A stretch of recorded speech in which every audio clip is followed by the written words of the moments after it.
చూడటానికి నేను మా అమ్మగారు పిల్లలు మా అత్తగారు అందరం కలిసి వెళ్తూ ఉన్నాము. ఇది వచ్చేసేసి మన Sanjeev Nagar 5th or 6th రోడ్లో ఉందన్నమాట టెంపుల్. ఇది అనమాట టెంపుల్ దగ్గరికి వచ్చేసాము. టెంపుల్ ఎంట్రన్స్ అయితే ఇలా ఉంది. ఇంకా కన్స్ట్రక్షన్ జరుగుతుందన్నమాట. ఈ టెంపుల్ వచ్చేసేసి ఏసీ బాబా టెంపుల్ అన్నమాట. బాబా ఉన్న టెంపుల్లో మొత్తం ఏసీని ప్రొవైడ్ చేశారనమాట. ఇదే ఈ గుడి యొక్క ప్రత్యేకత. ఇంకా కన్స్ట్రక్షన్లో ఉంది. దీన్ని ఎవరు మెయింటైన్ చేస్తున్నారనేది మనం కూడా తెలుసుకుందాము. అలాగే అతను ఎవరు కట్టించారు, ఎన్ని ఎకరాల్లో కట్టించారు, ఎవరు కట్టించారు, దీన్ని మెయింటైన్ చేసేది ఎవరు, అన్ని వివరాలను మనం తెలుసుకుందాము. అలాగే మన ఛానల్ని చూస్తూ ఉన్నారని సబ్స్క్రైబ్ చేయట్లేదు ఫ్రెండ్స్. ఓకే, మరి సబ్స్క్రైబ్ చేయండి, అలాగే షేర్ చేయండి, లైక్ చేయండి, కామెంట్ చేయండి. ఇలాంటి వీడియోస్ ఇంకా మరెన్నో చేస్తాను. మీరు ఒకవేళ ఎక్కడైనా చూసింటే ఆ అడ్రస్సెస్ కూడా పెట్టండి, నేను వీలైతే వచ్చి చేస్తాను. ఓకేనా? మరి టెంపుల్ ఎలా ఉంది, లోపల బాబాయ్ ఎలా ఉన్నాడు అనేది మనం ఇప్పుడు చూసేద్దాము.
మీ పేరేం అంకుల్? అన్నదానం శ్రీనాథ్మ. ఈ గుడి ఎవరు కట్టించారు? జేసీ ప్రభాకర్ రెడ్డి గారు. అంటే మొత్తం ఇది ఎన్ని ఎకరాల్లో కట్టించారు బాబు? 1.5 ఎకరం. అవును. ఎవరైనా దాతలు ఏమన్నా ఇచ్చారా? దాతలు అయితే ఏం లేదమ్మా. ఏం లేదా? ఎస్వి రవీంద్రారెడ్డి, ప్రభాకర్ రెడ్డి గారు వాళ్ళిద్దరు కట్టించినారు. ఓకే, ఎప్పుడు కట్టించారు? ఇప్పుడంటే 5 years బ్యాక్ ఫౌండేషన్ వేసినాడు మా రవి. ఇంకా అప్పటి నుంచి అట్లే విగ్రహం వచ్చినప్పటి నుంచి నిన్నటి ప్రారంభం వరకు అట్లే వర్క్ జరుగుతూనే ఉంది. ఎప్పుడు ఓపెన్ చేశారు స్వామివారిని? మొన్న 18వ తారీఖు లాస్ట్ మంత్. ఓకే. అంటే ఇప్పటి వరకు ఇంకా ఎవరేం దాతలేమి దీనికి ఏమీ ఇవ్వలేదు? ఏమీ ఇవ్వలేదు, దాతలే లేదు. ఆ విగ్రహాన్ని ఎక్కడి నుంచి తెప్పించారు బాబా విగ్రహాన్ని? జయపూర్ నుంచి ఆయనే తెప్పించాడు. ఆయన ప్రభాకర్ రెడ్డి గారు తెప్పించాడు. ఓకే, ఇన్ని విషయాలు చెప్పినందుకు థ్యాంక్స్.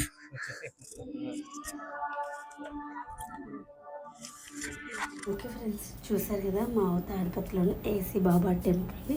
ఇలాంటి మరిన్ని విషయాలతో ఇంకొక టెంపుల్ వీడియోతో నేను ముందుకు వస్తాను. బాయ్.